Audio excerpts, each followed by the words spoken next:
It's interesting actually when you start to clean these clocks, you find the writing of a lot of the older pairers. You quite often come across something like 1821.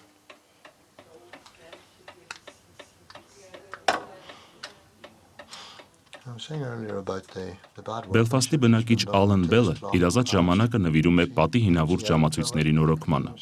Թվում է, թե Ալեն Բելի արհեստանոցի ժամացույցները շուտով Եվրոպայի ամենահին հյուսիսիռլանդական հակամարտության ավարտը կազդարարեն։ Հակամարտություն, որ արդեն 800 տարի մեր տասես մարում է, մեր թել կրկին բռնկվում կատաղի ուժգնությամբ։ Այսօր մենք հավանաբար ականատեսն ենք այն պահի, երբ պատերազմներն ու հակամարտությունը ասպարեզը զիջում են խաղաղությանն ու երկխոսությանը։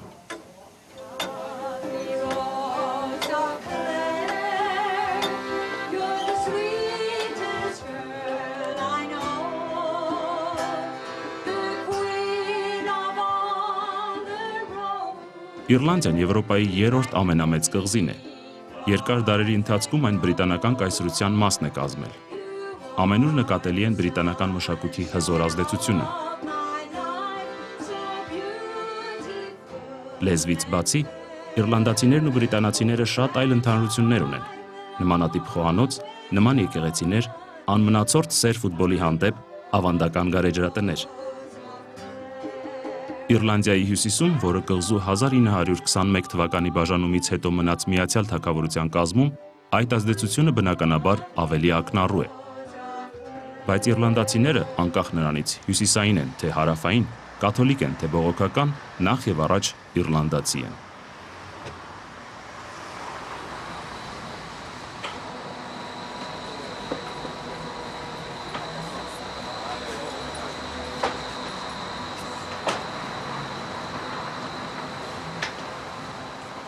Բելֆաստի կենտրոնում տեղակայված հուշանվերների փոքրիկ, բայց շքեղ խանութի տնօրեններ Թոմասն ու Ֆլորանսը վաճառում են մասնատված կղզու բոլոր տարածաշրջանների նկարիչների եւ արհեստավորների ստեղծագործությունները եւ վստահ են,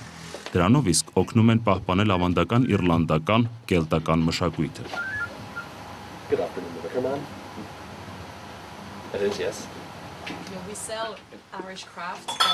Մենք վաճառում ենք իռլանդացի արհեստագործների աշխատանքներ, եւ քաղաքականությունը մեզ չի հուզում։ Մեզ հետաքրքրում է պատմությունը, կելտական մշակույթը։ Նաեւ գրքեր ենք վաճառում Իռլանդիայում սովի տարիների մասին, վիկինգների մասին։ Մենք ընդհանուր դաշտում ենք աշխատում եւ ոչ մեկի կողմը չենք բռնում։ Դրա համար էլ հաջողում ենք։ Բոլորը հաճույքով են մեր խանութ այցելում եւ ոչ մեկի զգացմունքները չեն վիրավորվում։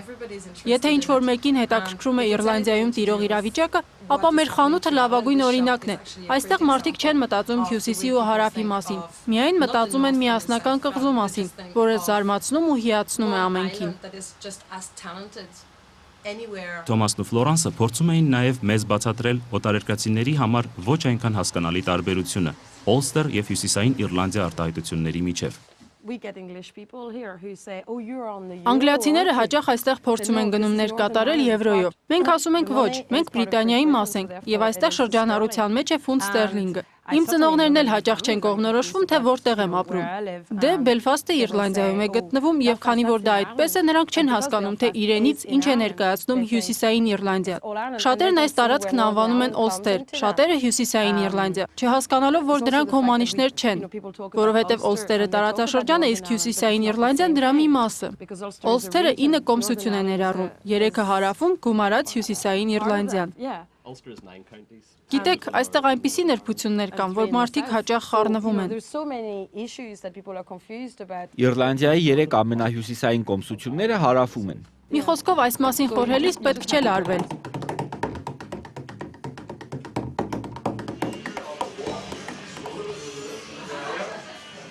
Իռլանդացիներին միավորում է նաև սերը գարեջրի հանդեպ։ Այսօր կղզում մեկ շնչի հաշվով ավելի գարեջուր է օգտագործվում, քան աշխարհի ցանկացած այլ երկրում, նույնիսկ գարեջրային այնպիսի հսկաներում, ինչպիսիք են Գերմանիան եւ Չեխիան։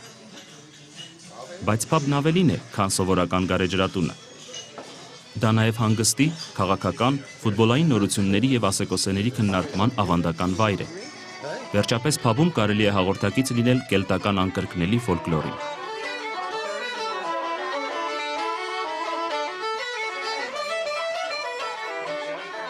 Ավանդաբար տեսակետներ են հնչում, թե հակամարտությունները բնորոշ են թույլ զարգացած եւ ոչ ժողովրդավարական երկրներին։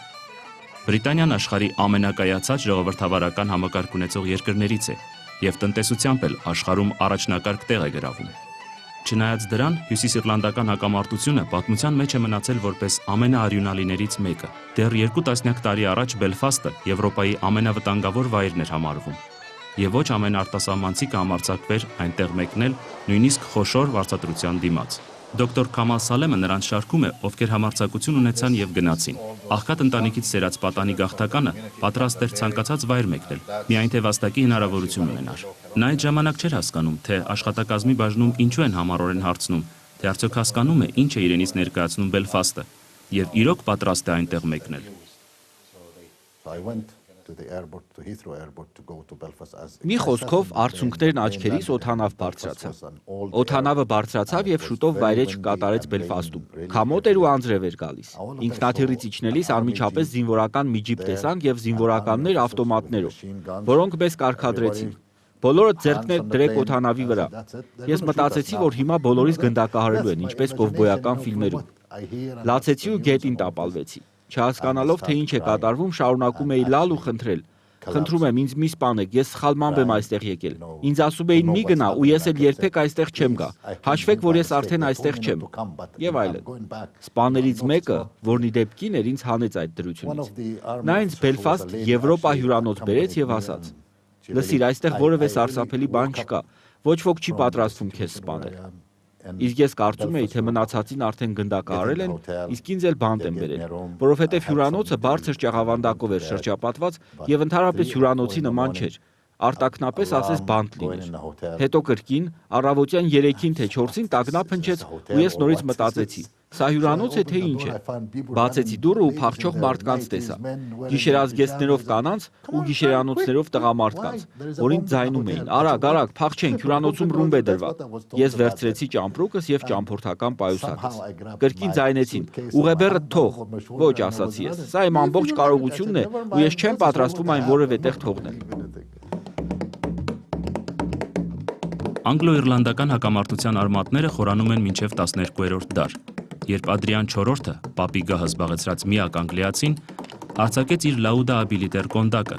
որը հնարավորություն տվեց անգլիական թագավոր Հենրի II-ին իր գահին միացնել կելտերով բնակեցված Իռլանդիա կղզին։ Այդ պահից անգլիացիները հաստատել են իրենց ներկայությունն ու իշխանությունը հարևան կղզում, որի բնակիչները այնուամենայնիվ պարբերաբար ապստամբել են սեփական իրավունքների եւ ազատության համար։ Դրությունը հատկապես սրվեց 17-րդ դարում, երբ իռլանդացիները հրաժարվեցին ընդունել անգլիական կրոնական ռեֆորմացիան եւ հավատարիմ մնացին կաթոլիկ հավատին։ Անգլիական հեղափոխության առաջնորդ Օլիվեր Կրոմվելը արյան մեջ խեղդելով կրկին իրեն ենթարկեց կղզին։ Հենց Կրոմվելն էր հեղինակը այն գործընթացի, երբ կաթոլիկներից առգրավված հողերը հանձնվում էին անգլիամետ բողոքականներին։ Սա հատկապես լայն կիրառում գտավ Իռլանդիայի հյուսիսում, Օլստերի տարածաշրջանում։ Այդ ժամանակներից էլ Օլստերում բողոքականները մեծամասնություն են կազմում, հանդիսանալով Անգլիայի հենարանը։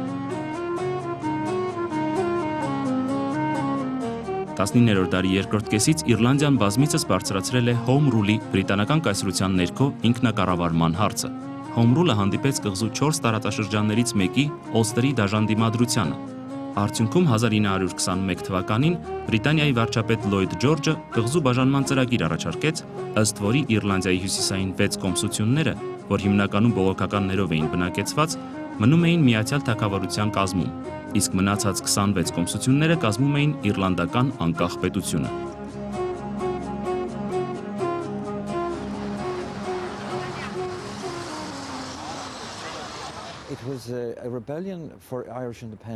Առաջին համաշխարհային պատերազմի ընթացքում ապստամբություն սկսեց Իռլանդիայի անկախության համար։ Ազգային ուժերը պառակտվեցին, մի մասը գնաց պատերազմելու, իսկ մյուս մասն ասաց, որ կռվի չի գնա։ Ընդհակառակը, կկռվենք Բրիտանիայի դեմ, որովհետև նրանք գաղութացրել ու ճնշել են մեզ։ Բրիտանիան ընկղմված էր պատերազմի մեջ, եւ դա հնարավորություն էր տալիս գոնե Իռլանդիայի անկախությունն ազդարարել։ Շարժման ղեկավարները չէին հավատում, թե կարող են ռազմական հաղթանակ տանել։ Գիտեին, որ կզոհվեն։ Նրանք ուզում էին, որ իրենց զոհաբերությունը արթնացնի իռլանդացիների անկախության տենչը, եւ այստեղ նրանք հաջողեցին։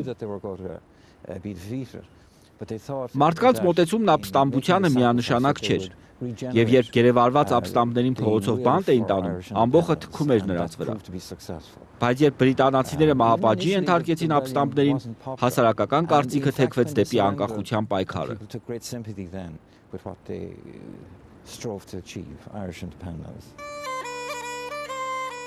Հյուսիսային Իռլանդիայի պատմությունը սերնդեսերունդ փոխանցվում է ոչ միայն իրար պատմելով կամ գրքերի միջոցով։ Անցյալի ամենահանրամատչելի դասագիրքը պատերն են, որոնց վրայի պատկերները այստեղ անվանում են մյուրալներ։ Ավելի քան 2000 ինքնատիպ որմնանկարները ոչ միայն արտացոլում են հին եւ նոր ժամանակների իրադարձությունները, այլև խաղաղության եւ հանդուրժողականության կոչ են անում։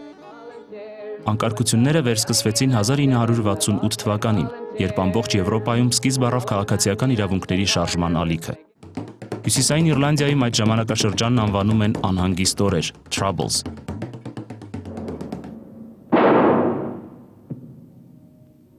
Այդ ընթացքում հակամարտող կողմերից զոհվեց ավելի քան 3500 քաղաքացի։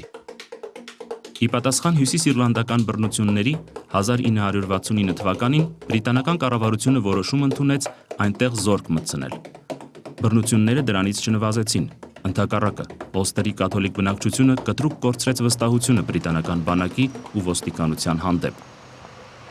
Շատ օտարերկրացիներ կարծում են, թե հակամարտության էությունը հակասությունն է կաթոլիկ փոքրամասնության, որը ձգտում է միավորվել Իռլանդիային, եւ բողոքական մեծամասնության միջև, որը Հյուսիսային Իռլանդիան միայն Բրիտանիայի մաս է ընդունում։ Բայց սա ընդհանուր պատկերի միայն մի մասնիկն է։ Իրականում ոչ բոլոր կաթոլիկներն են երազում Իռլանդիայի մաս կազմել, եւ ոչ բոլոր բողոքականներն են ուզում, որ Անգլիայի, Շոտլանդիայի եւ Ուելսի հետ միության մեջ շարունակեն մնալ։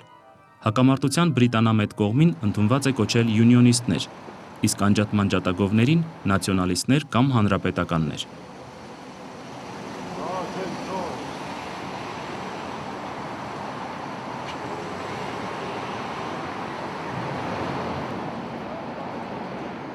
Լոնդոնի էկոնոմիկայի եւ քաղաքական գիտությունների դպրոցի պրոֆեսոր Ջեյմս Հյուն ծնունդով արևմտյան Բելֆաստի կաթոլիկական շրջանից է, որտեղ առավել գերիշխող են ազգայնական գաղափարները։ Պրոֆեսոր Հյուի ուսումնասիրությունները շահկապված են նրա կենսափորձին, քանի որ հակամարտությունը զարգացել է նրա աչքերի առաջ։ Հակամարտությունը Հյուսիսային Իռլանդիայում սրվեց, երբ ես մոտ 10 տարեկան էի եւ տարրական դպրոց էի հաճախում։ 1969 թվականին, երբ բրիտանական զորքերը ներխուժեցին, կաթոլիկական թաղամասերում նրանց հանդեպ վերաբերմունքը դրական էր։ Հիշում եմ, մենք զրուցում ու խաղում էինք զինվորների հետ եւ ծնողներս նրանց ճաշ ու թեյ էին հյուրասիրում։ Զինվորներին դիտում էին որպես բողոքականների անվտանգության ուժերից կաթոլիկ հասարակության պաշտպան։ Բայց այդ իրավիճակը երկար չտևեց։ Հիշում եմ, մեր տարածքում պատերին մակագրություններ հայտնվեցին։ ԻՀԲ փախիր, քանի դեռ ուշ չէ, որովհետև հասկացել էին, որ միայն իռլանդական հեղափոխական բանակն է իրենց իրական պաշտպանը։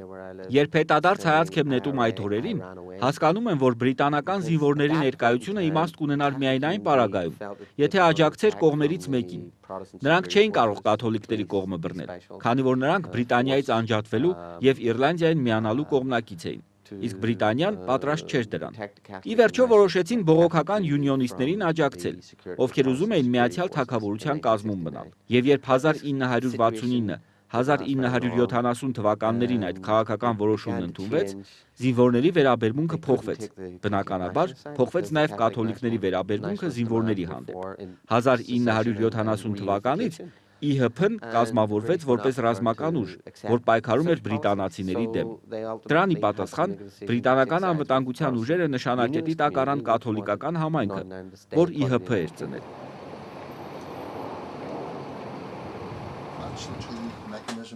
Ալան Բելը նույնպես լավ է հիշում այդ ժամանակները։ Նա անկարգությունների մասին կողքի հայացքով է դատում, քանի որ իրեն հակամարտող կողմերից ոչ մեկի համակիր չի համարում։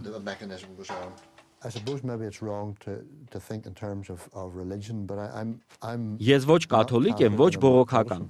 Քվակերների կազմակերպության անդամ եմ։ Դրա համար էլ կարծում էի, կարող եմ չեզոք դիրք բռնել։ Ցավոք, երբ փորձում էի չեզոք դիրքորոշում արտահայտել յունիոնիստների միջավայրում, ինձ հանրապետական էին համարում եւ հակառակը։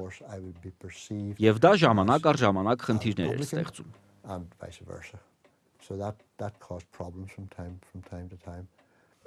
Ալանն ու ընկերները փորձում էին հաշտեցնել հակառակորդներին։ And it comes from Scotland. Նրանք տեսնում էին, որ բռնությունները Հյուսիսային Իռլանդիայում չեն վերացրել մեծահոգությունն ու մարդկայնությունը։ Round about Christmas time, he was a haulage contractor. Մի անգամ ծննդյան տոների օրը մի այգու մոտ բեռնատար էին կանգնեցրել։ Բեռնատարում մի բակ բենզին կար, իսկ կողքը ռում գտան։ Եթե բակը պայթեր, սարսափելի պայթյուն կլիներ, ավերածություններով ու զոհերով։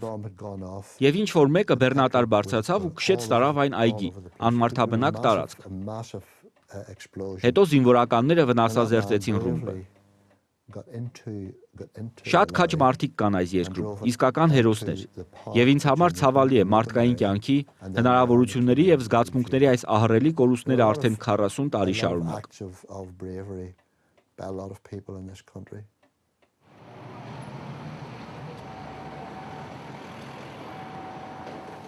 Բրիտանական բանակի պաշտոնաթող գնդապետ Քրիստոֆեր Լանգթոնը անմիջական մասնակցություն է ունեցել կառավարության զինվորական ակցիային Հյուսիսային Իռլանդիայում։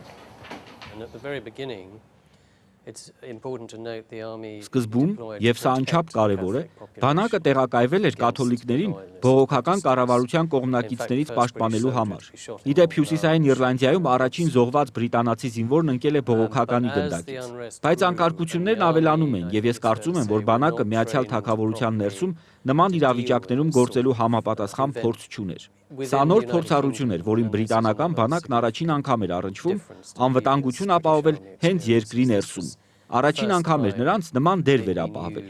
եւ դա պատճառ դարձավ մեծ սխալների։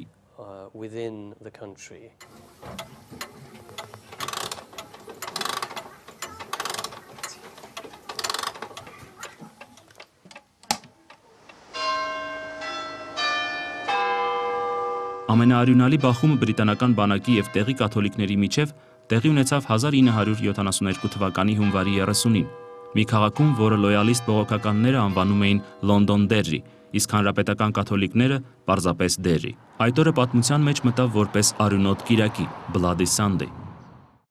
Բրիտանական բանակը խաղաղ ցույցը ցրելիս գնդակարեց 13 քաղաքացու, ներառյալ 6 երեխայի եւ 1 հոգեվորականի։ Եվս 14 անձ վիրավորվել էր, որոնցից մեկը հետո մահացավ։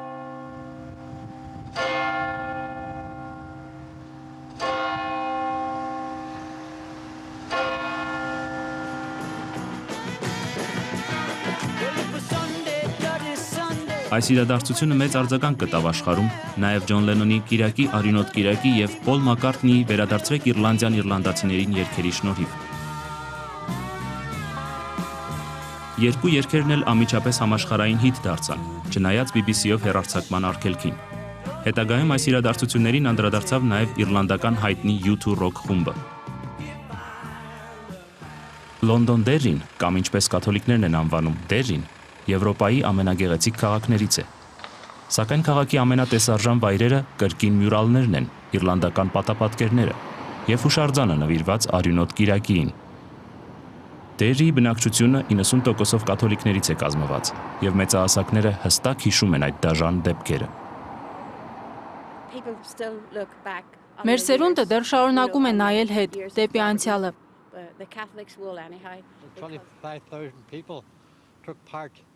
Կիրակի կոչվող օրը մենք ցույց էինք կազմակերպել Քրեգանում 25-30 հազար մարդու մասնակցությամբ։ Բազմությունը նախատեսում էր ուրախ երգերով երթ կազմակերպել դեպի Գիլդոլ հրապարակ։ Բայց բրիտանական բանակը բարիկադներով շրջապատելով ամբողջ քաղաքը փակեց կենտրոն տանող ճանապարհը։ Ժողովուրդը ստիպված նույն ճանապարհով վերադարձավ եւ հանրահավաք կազմակերպեց Ֆրի Դերրիում, ազատ Դերրիի հուշարձանի հարևանությամբ։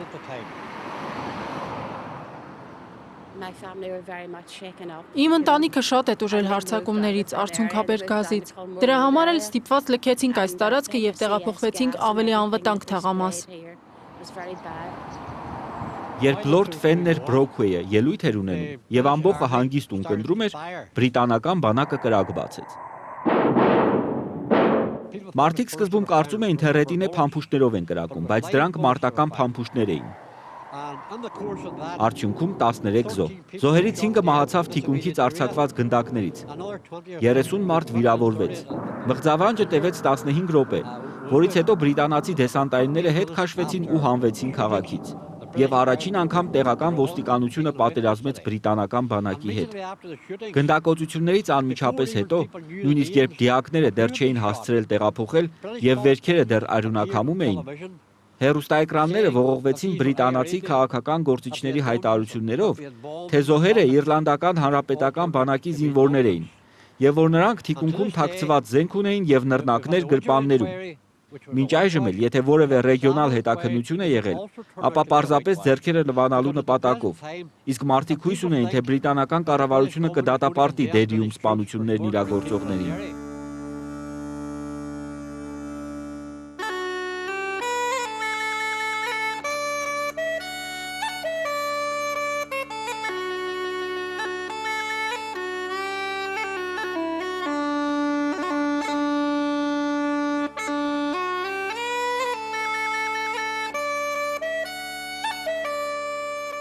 Քրիստոֆեր Լանգթոնը նույնպես այդ իրադարձությունների ականատեսներից է, բայց բարիկադների հակառակ կողմից։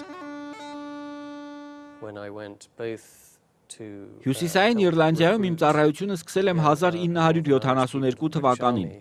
երբ առաջին անգամ մեկնեցի բրիտանական բանակի համար երիտասարդ հյուսիսիռլանդացիներ հավաքագրելու։ Բայց իմ հիմնական խնդիրը բանակի եւ բնակչության փոխհարաբերությունները կարգավորելը դարձավ։ Ես շատ լավ եմ հիշում արյունոտ կիրակին եւ հետագա իրադարձությունները։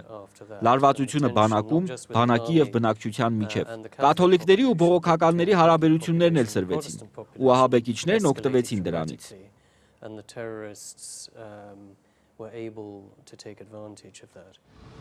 Կենտրոնական իշխանությունների անկարողությունը բռնություններից պաշտպանել սեփական ժողովրդին, ինչպես նաև երկու համայնքների հուսախաբությունը, թե հնարավոր է սեփական իրավունքները օրինական ճանապարհով պաշտպանել,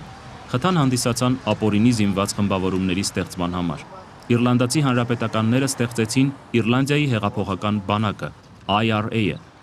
իսկ բողոքական լոյալիստները Օլստերի պաշտպանության միությունը UDA-ը։ UDA-ի ղեկավար Ջեկի Մակդոնալդը այսօր Բելֆաստի բողոքական մեծամասնության շրջանում մեծ հեղինակություն է վայելում։ Շատերը նրան ազգային հերոս են համարում։ Ամենածանր պահերին Ջեկի Մակդոնալդը պաշտպանել է նրանց տներն ու ընտանիքները, կանխել Իռլանդիայի միավորումը, որին այդքան դեմ էին բրիտանամետ բողոքական լոյալիստները։ Մարդիկ տներից դուրս չէին գալիս, իսկ հակամարտության սահմանն անցնում էր այստեղով։ Իսկ այստեղ դիտարկման խցիկներ էին, եւ առջևում եւ հետևում, որ ոչ ոք աննկատ չկարողանար մոտենալ։ 4 պարեկ մահակով զինված, օրը 24 ժամ հսկում էր, որ միջադեպեր չլինեին։ Լոյալիստների համար աննկարագրելի ծանր ժամանակներ էին։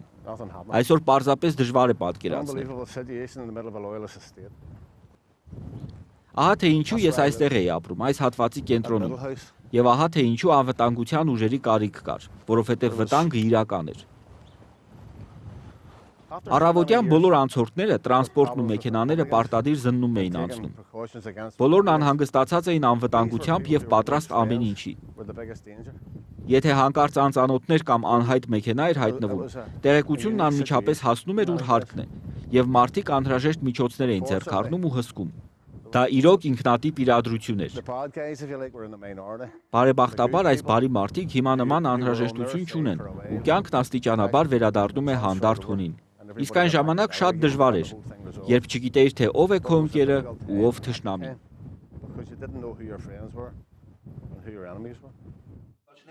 Լոյալիստական զինված խմբավորման UDA-ի Twister մականունով նախկին գրոհայինը ընդհանուր առմամբ 13 տարի է անցկացրել բանտերում։ Հիմա նա քաղաքացիական հասարակության ակտիվիստ է։ Մեր ամենօրյա գործունեությունը ինձ սովորական բան էր թվում։ Հիմա, երբ հետադարձ հայացք եմ նետում, զարմանում եմ, թե ինչպես կարող էինք այդպես ապրել։ Ամեն առավոտ արթնանում էի այն համոզմունքով, որ այսօր ինձ կամ սպանելու են, կամ ձերբակալելու։ Եվ իսկապես ինձ վերացնելու մի քանի փորձ են արել։ Նախ հանրապետականներ գրոհայինները, հետո էլ լոյալիստները։ Ամեն օրը գոյամարտ էր, բայց կարծես պետք էլ չէր։ Ամեն օր մենք թշնամու դեմ պայքարի էինք ելնում։ Ամեն առավոտ արթնանում, միացնում էինք ռադիոն կամ հեռուստացույցը եւ իմանում, որ այստեղ մի լոյալիստ են սպանել, իսկ այնտեղ մի հանրապետական։ Եվ ահա դու գնում ես վրեժ լուծելու եւ նույնն անում նրանց հետ։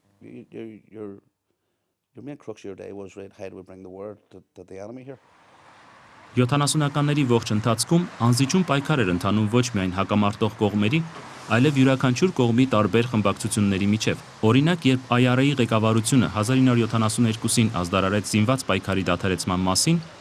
նրանից Իռլանդիայի ժամանակավոր հեղափոխական բանակ անվանմամբ մի խմբավորում անջատվեց, որը շատ շուտով հայտնի դարձավ մի շարք արյունոտ ահաբեկչություններով։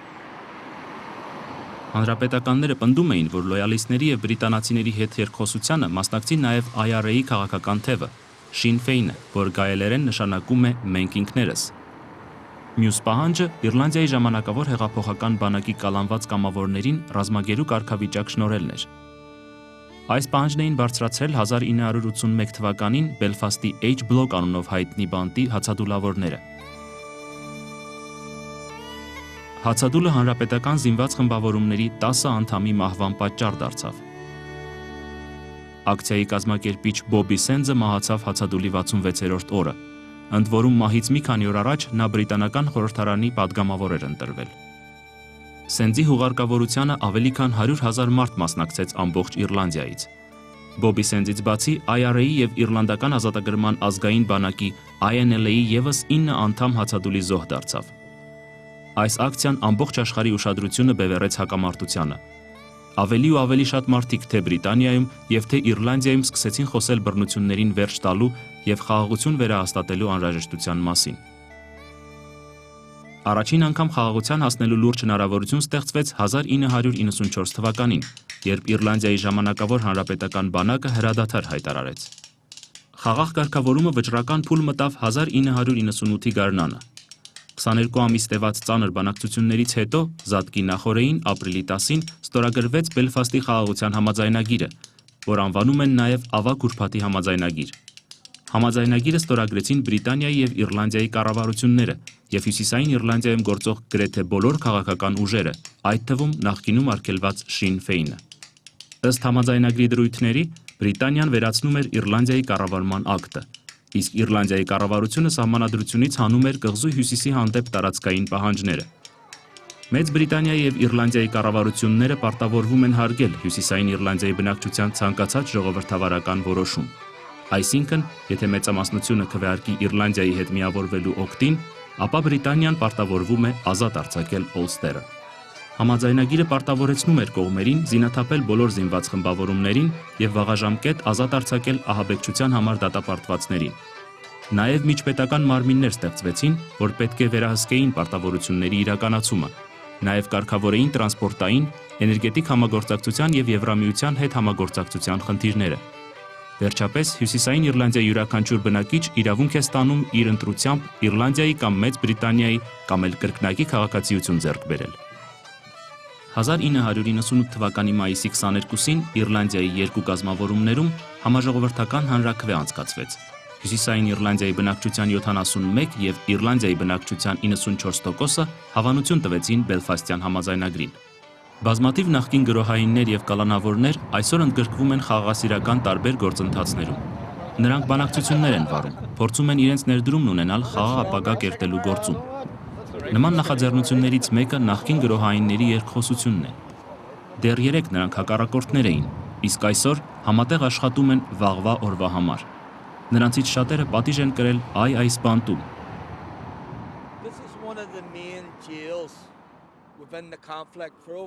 Սա այն հիմնական բանտերից է, որ գործել է հակամարտության ամբողջ ընթացքում։ Երկու կողմերի բազմաթիվ անդամներ խումբ առ խումբ պահվում էին այստեղ։ Նրանց թվում էին բազմաթիվ քաղաքական գործիչներ ու մարդիկ, որ այսօր կառավարության մեջ են։ Սա հակամարտության խորհրդանիշն է, եւ հակամարտությունը շարունակվում էր նաեւ ճաղերի հետևում։ Այստեղ նրանք շարունակում էին վերլուծել այն, խորհել խաղաղության հնարավորությունների, հակամարտության մասին ու այն մասին, թե ինչ են անելու ազատվելուց հետո։ Նախկին բանտարկյալների մեր խումբը չի ուզում, որ մեր երեխաների երեխաները հակամարտության պատճառով այստեղ հայտնվեն։ Սա այնքան էլ համապատասխան վայր չէ։ 24 ժամ դու մեկուսացված ես, անջատ ընտանիքից։ Մենք չենք կարողանում մտածել այն բաների մասին, որ հատուկ է հասարակ մարդուն, ու մենք հասկացանք, որ պետք է աշխատենք խաղաղության համար, հաշտության համար, աշխարհում արդարություն հաստատելու համար։ 5 տարի առաջ դժվար կլիներ պատկերացնել, որ հակամարտող երկու խմբավորումների UDA-ի եւ IRA-ի նախկին գրոհայիններ Twister-ը եւ Spike մականունով Շոն Մյուրեյը կարող են հանգիստ զրուցել ու քննարկել ընդհանուր խնդիրներ։ Հակասությունները հարթելու միայն մի ուղի կա՝ երկխոսություն։ Մենք հասկացել ենք դա եւ միջհամայնքային երկխոսության հնարավորություն ենք ստեղծել, բայց դրա համար նախ համակարգ էր անհրաժեշտ։ Սա գործընթաց է, երկխոսություն, եւ պետք է համբերատար լինել։ Երկար ժամանակ է պետք, որ մարդիկ վերանային կարծիքները, քանի որ հետևում ցավ կա եւ կորուստ։ Շատ շատերը դժվարանում են դրանք հաղթահարել։ Այնինչ հաղթահարել պետք է, հանուն ապագա սերունդների։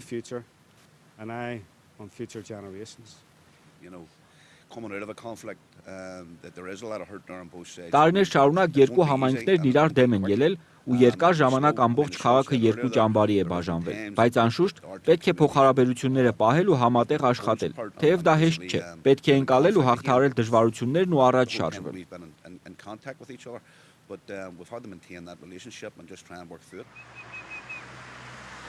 Կարծիք կա, թե հյուսիսիռլանդական հակամարտությունը դեռ վերջնական լուծում չի ստացել։ Պարզապես այն հիմա արդյունավետ կառավարվում է։ Բելֆաստի կաթոլիկական եւ բողոքական թաղամասերը դեռ անջատված են բարձր պարիսպներով ու փշալարերով, որոնց այստեղ խաղաղության գծալարեր են անվանում։ Քաղաքի մի հատվածից մյուսն անցնել կարելի է միայն օրվա որոշակի ժամերի։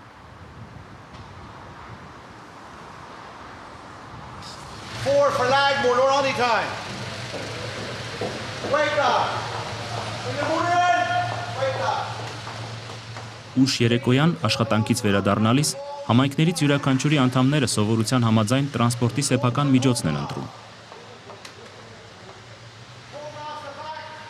Հանրապետականների համար դա սև քեբերի ծառայությունն է։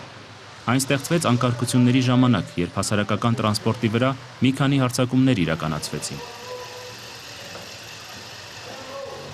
Այդ ժամանակներից էլ անխափան աշխատում է սև քեբերի ծառայությունը, որ դարձել է քաղաքի տեսարժան պատկերներից մեկը։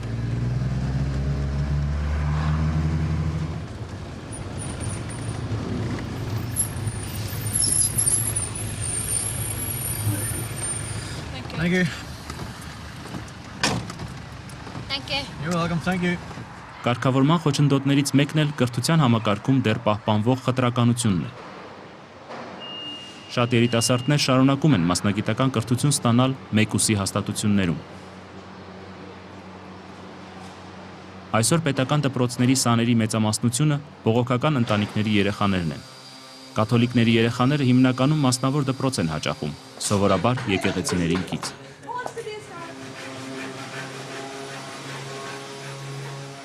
Այստեղ նրանք սովորում են գայելերեն, հին կելտերի, ինչպես նաև Իռլանդիայի Հանրապետության լեզուները,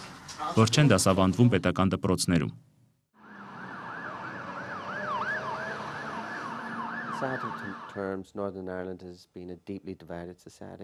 Հյուսիսային Իռլանդիայի հասարակությունը շատ պառակտված է։ Դրա արմատները հասնում են 17-րդ դար, գաղութատիրական ժամանակները։ Մի կողմից անջատողական կաթոլիկ, մյուս կողմից յունիոնիստական բողոքական համայնքներ, որ կողք կողքի են ապրում ու գրեթե չեն շփվում։ Եվ այդ տարբերությունները, անջատողականությունն ընդդեմ յունիոնիզմի, բողոքականությունն ընդդեմ կաթոլիկության, ավելի է խորանում մեկուսացված համայնքներով եւ տարանջատված կրթական համակարգերով։ Օլստեր եւ Թագուհու համալսարանները պաշտոնապես միացյալ են։ Երկու համայնքների ներկայացուցիչներն էլ կարող են հաճախել, բայց իրականում դա այնքան էլ այդպես չէ։ Տարբեր համայնքների ներկայացուցիչները ոչ պաշտոնապես այդտեղ են առանձնացվում։ Մի խոսքով կրթական անջատ համակարգ, տարբեր դպրոցներ եւ աշխատանքի տարբեր հնարավորություններ։ Թեև այս հարցում 1970 թվականից բավականին առաջընթաց կա։ Նոր օրենսդրությամբ աշխատանքի ընդունելիս խտրականությունն արգելված է։ Բայց անգամ նույն հիմնարկում կաթոլիկներն ու բողոքականները չեն շփվում։ Գերադասում են մեկուսացած գոյատևել։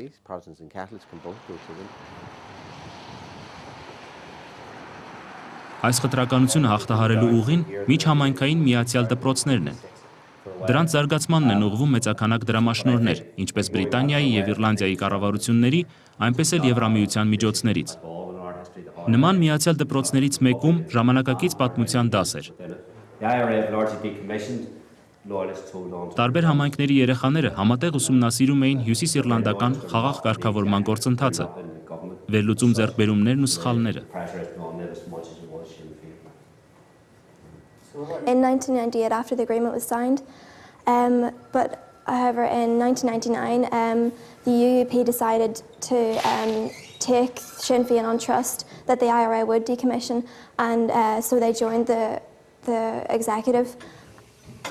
Դժբախտաբար քաղաքական գործընթացները հնարավոր չէ ժամացույցների մեխանիզմների նման արագ կարգավորել, բայց Ալան Բելն այնուամենայնիվ նմանություն է գտնում ժամացույցի բարդ մեխանիզմի կարգավորման եւ հասարակության վերաբերմունքի փոփոխության միջև։ You'll find now that the majority of people want peace. Կուզեի հավատալ, որ մեծամասնությունը խաղաղություն է ուզում։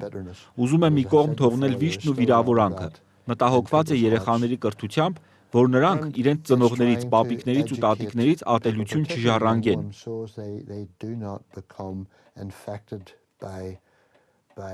Բայց մարդկանց սրտերում շատ է ցավը։ Կրթությունը շատ կարևոր է։ Այն օգնում է մարդկանց շատ ավելի հասնել կյանքում ու չընկղմվել ամենօրյա հոգսերի ճահճուտը։ It means that people can do so much more with their lives and they're not stuck in dead-end jobs. Ներկայումս Բրիտանիան եւ Իռլանդիան համատեղ ջանքեր են գործադրում խաղաղ կարգավորման համար։ Ներդրումներ են կատարում, բարեփոխում կրթական համակարգը։ Բրիտանիայի կառավարությունը պատրաստվում է մեծապես ընդարձակել Հյուսիսային Իռլանդիայի ժողովրդավարական ճանապարհով ընտրված մարմինների լիազորությունները։ Իմ պարտավորությունները ներառում են հետևել, որ Հյուսիսային Իռլանդիայում հարգվի ու պահպանվի արդարադատության համակարգը։ Այս ծանր տարիների ընթացքում ես որպես Բրիտանիայի կառավարության նախարար պատասխանատու էի Հյուսիսային Իռլանդիայի կարգուկանոնի համար, բայց մենք մեզնից կախված ամեն ինչ անում ենք այդ պատասխանատվությունը Հյուսիսային Իռլանդիային վերադարձնելու համար, որ տեղական նախարարները իրենց պարտավորությունները կատարեն ժողովրդի առջև։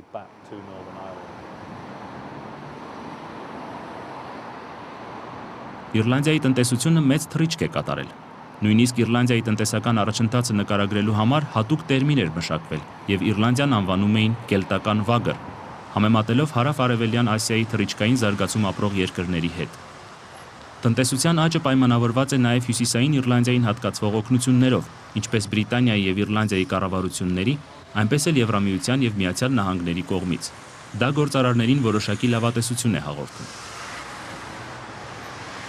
Most interesting part of the medallion is just here at the top, Éireann go Bra, Ireland forever. Բելֆաստի քաղաքապետ Լորդ Ջիմ Ռոջերսը վստահ է, քաղաքի խնդիրները անցյալում են մնացել եւ քաղաքը պատրաստ է զբոսաշրջիկների հոսքին։ Belfast now is the safest city in the world to visit. Բելֆաստն այսօր այցելության համար աշխարհի ամենաանվտանգ քաղաքներից է։ Մենք չենք ուզում համոզել, թե քաղաքը այլևս ոչ մի խնդիր չունի, բայց մարդիկ այլ քաղաքներից գալիս են Օլստեր ու զարմանում, թե ինչպես են այսքան բարեփոխումներ իրականացվել։ Իսկ դրանք հաջողվել են հենց բնակիչների շնորհիվ։ Մարդիկ մի օր իրենց ասացին, հերիք է, բավական է։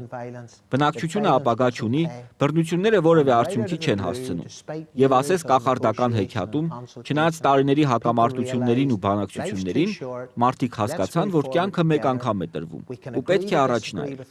Մենք կարող ենք համաձայնել իրար հետ եւ չհամաձայնել, բայց դա պետք է հաղթահարել։ Ես հույս ունեմ, որ այլ երկրների բնակիչները դասեր կքաղեն մեր փորձից, մենք էլ մեր հերթին նրանցից կսովորենք։ Կարծում եմ, որ մեր փորձը շատ ուսանելի է, որ այսօր մարդիկ կարող են միասին նստել, լսել իրար, փորձել իրար հասկանալ, խորհրդակցել, այլ ոչ թե հակամարտել։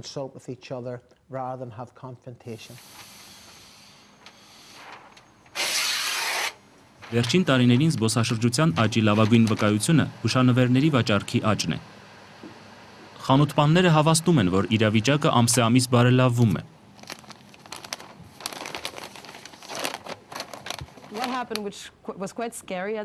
Սկզբում սարսափելի էր։ Մենք տարածքի 5-ամյա վարձակալության պայմանագիր ստորագրեցինք ուղիղ 2 շաբաթ այն օրից առաջ, երբ խախտվեց հրադադարի համաձայնագիրը։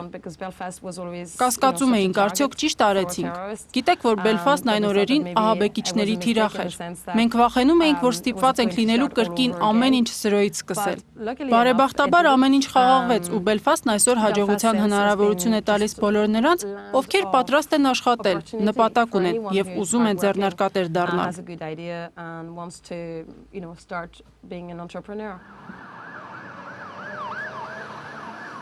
5 տարի առաջ դժվար էր պատկերացնել, թե հանրապետականներն ու լոյալիստները, զինված խմբավորումների անդամները կարող են երկխոսել։ Բոլորը կծիծաղեին։ Եվ համոզված էին, թե դա երկար, շատ երկար կշարունակվի։ Բայց նրանք սկսեցին լսել իրար, փորձել հասկանալ իրար դրդապատճառներն ու տեսակետները։ Դա չի նշանակում, թե նրանք համաձայնում են ամեն հարցում եւ հասկանալի է թե ինչու։ Անչափ շատ ցավ է եղել, չարություն ու մեծաքանակ զոհեր։ Մարդկանց մի մասը դեռ հաշտությանը պատրաստ չէ, եւ մենք պետք է հասկանանք ու ընկալենք դա։ Բայց նրանք էլ պետք է հասկանան, որ անցյալին վերադարձ չկա։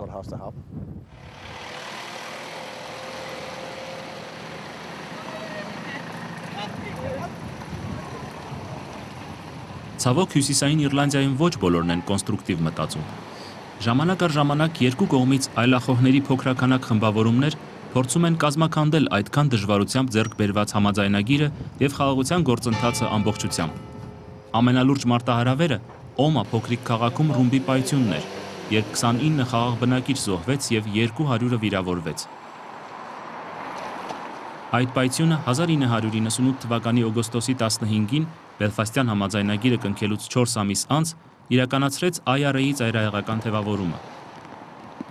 Ահաբեկչության նպատակն էր խաթարել կաթոլիկների եւ բողոքականների միջև խաղաղ գործընթացի հանդեպ վստահությունը։ Միայն մեծ ջանքերի շնորհիվ հաջողվեց պահպանել փխրուն հրադադարը, բայց ողբերգության հուշը դեռ արթուն է Օմայում։ Բելֆաստում քննարկվող առաջնային խնդիրներից մեկը մյուրալների այս յուրահատուկ պատապատկերների հարցն է։ Ոմանք գտնում են, թե դրանք ճնշող ազդեցություն են ունենում բնակիչների վրա, անընդհատ հիշեցնում են բռնությունների մասին ու ժողովրդին լարվածության մեջ են պահում։ Նույնը վերաբերում է խաղաղության փշալարերին, որ բաժանում են Բելֆաստի երկու հատվածները։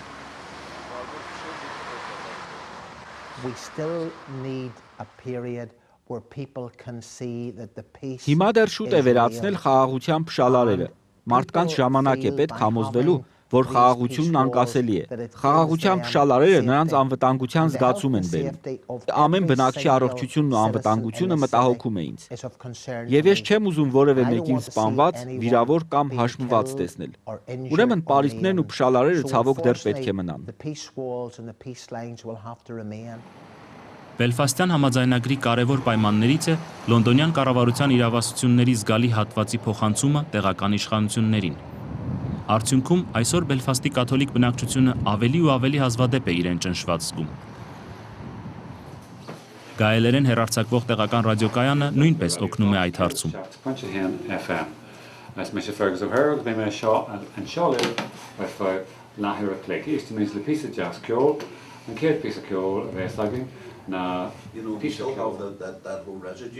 Երկու երկրների նախաձեռնությունները տարածվում են նաև իրավաբանական ոլորտի վրա։ Օրինակ, կամավորական զինված խմբավորումների նախկին անդամներին համաներում խոստացվեց, պայմանով, որ էլ երբեք զենք չվերցնեն։ Եվ շատերն իրոք հավատացին խոստումին։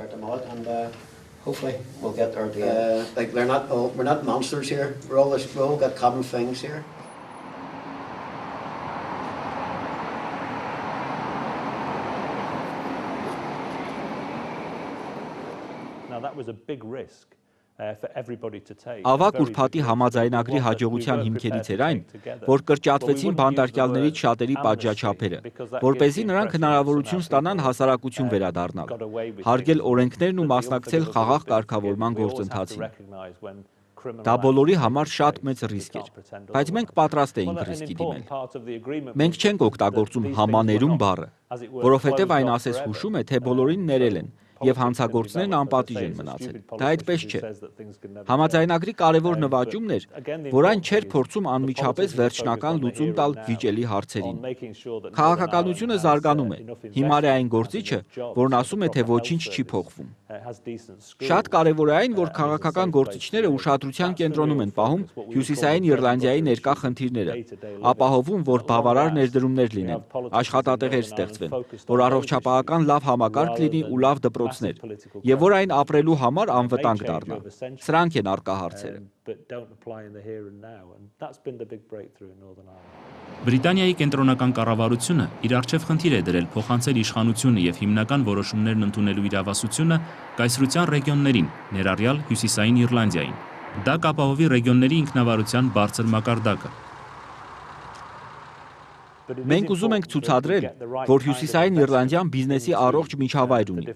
որ այստեղ շատ առավելություններ կան, որ Հյուսիսային Իռլանդիայի տնտեսությունում ներդրումներ անելը ձեռնտու է։ Այս խնդիրը մենք անչափ կարևորում ենք, աջակցում ենք Հյուսիսային Իռլանդիայում ներդրումներ անողներին, որպեսզի այն ավելի ծաղկուն երկիր դարձնենք, մարդկանց անհրաժեշտ աշխատանքով ու համապատասխան կրթությամբ ապահովենք։ Մենք ցանկանում ենք որոշումներ ընդունելու լիազորությունները իրենց, իռլանդացիներին տալ, բայց նաև հասկանում ենք, որ դա Միացյալ Թագավորության կառավարության և ստեղծվող ինքնակառավարման մարմինների գործունեության համակարգում պետք է լինի։ Այս ամենն անհրաժեշտ է, եթե կարելի է այսպես ասել, գլոբալ ներդրումներ ներգրավելու համար։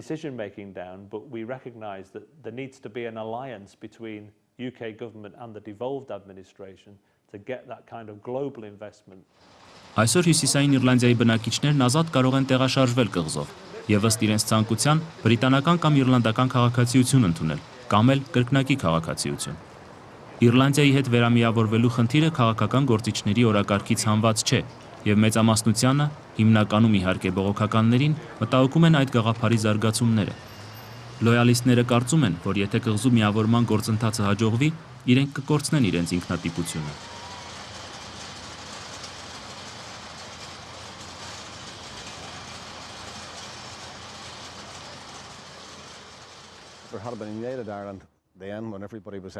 Միացյալ Իռլանդիան ավարտվեց, երբ մարդիկ թշնամացան ու փոխվեցին։ Ինձ նմանների համար տեղ չկա Միացյալ Իռլանդիայում։ Միացյալ Իռլանդիայում նորից էթնիկ մաքրումներ կսկսեն, ինչպես աշխարհի տարբեր երկրներում է։ Ես չեմ կարող ասել, թե մենք մեծ ձեռքբերումներ ունեցանք, սակայն անկասկած չկորցրեցինք այն, ինչ կարող էինք կորցնել։ Ես դեմ եմ Միացյալ Իռլանդիային, բայց հասկանում եմ նրանց, ովքեր այդ նպատակն ունեն։ Ես որևէ խնդիր չունեմ նրանց հետ, ովքեր խաղաղ ճանապարհով են փորձում դրան հասնել, ով ուզում է 32 կոմսություն ընդգրկող Իռլանդիա, բայց ես խորապես վստահ եմ, որ մեր ապագան բրիտանական թագավորության կազմում է, Անգլիայի, Շոտլանդիայի ու Ուելսի կողքին։ Շատ շատերն են պայքարել Միացյալ Իռլանդիայի համար, և դրա համար ռումբեր ու փամփուշտներ են օգտագործել ու հասկացել են, որ հիմա քաղաքական ճանապարհով շատ ավելի մեծ հաջողությունների կարելի է հասնել։ Մենք հոյակապ հարաբերություններ ունենք Իռլանդիայի հետ։ Կարծում եմ, որ Միացյալ Իռլանդիան իրատեսական է և հուսով եմ, որ կիրականանա։ Ջորջ Հյումն այն անկյունում արյունոտ կիրակի օրը գոչեց. Միացյալ Իռլանդիա կամ ոչինչ։ Ես ինձ ավելի պակաս բրիտանացի չեմ զգա, եթե Հյուսիսային Իռլանդիան կամ Շոտլանդիան անկախանան։ Այսօր Անգլիան ուրիշ է։ Դերի Լոնդոնդերիի այս խորհրդանշական հուշարձանը կանգնեցվել է դեռ 1992-ին Բելֆաստի համաձայնագրի ստորագրումից առաջ։ Այդ օրերին քչերն էին հավատում, թե այնպիսի ժամանակներ կգան, երբ անգամ ամենաանհաշտ հակառակորդները, որ զենքը ձեռքին պատերազմել են իրար դեմ, իրար ձեռք կսեղմեն։ Եվ ոչ թե երազանքներում, այլ իրական կյանքում։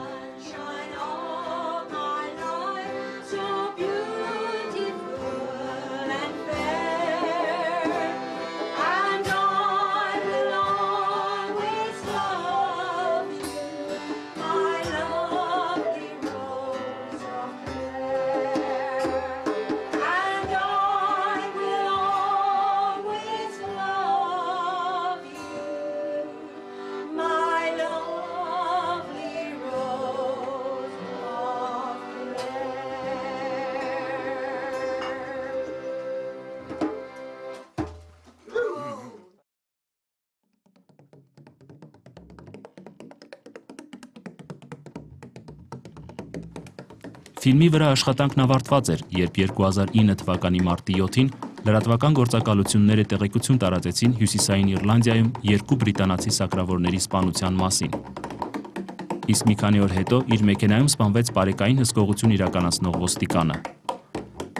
Այս ահաբեկչական գործողությունների համար պատասխանատվությունը ստանձնեց Իռլանդական Հանրապետական բանակից առանձնացած զինված խմբավորումը։ Բայց այս ողբերգական օրերի ամենակարևոր իրադարձությունը դարձան Բելֆաստի և մյուս քաղաքների փողոցներում անցկացված մասսայական ցույցերը։ Քաղաքական ուժերն ու բնակչության մեծամասնությունը դատապարտեցին անվտանգության ուժերի վրա այս հարձակումները և պաշտպանեցին խաղաղ գործընթացը։